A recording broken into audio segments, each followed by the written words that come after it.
Hi buddies, welcome back. It's Anne-Sophie and today I'm going to show you how you can insert a SIM card to your Sony Xperia 5 Mark V.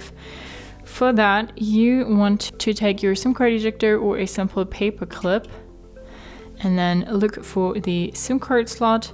So on this phone it's down here and we don't actually need a SIM card ejector. We can open it with our finger and then take that out.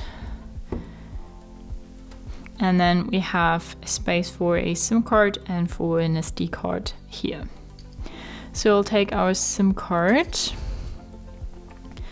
and then put that in.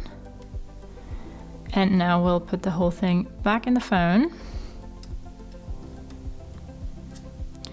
And now we need to unlock our SIM card. And now we have Signal, so we can now make phone calls and SMS. When we go to our settings, go to network and internet, you see Kongstar, that's our provider. So we can now, make phone calls and send SMS and stuff. So that's how you can insert a SIM card to your Sony Xperia 5 Mark V. Hope you liked it, hope it helped. If so, thumbs up, share and subscribe, and I hope to see you next time. Bye.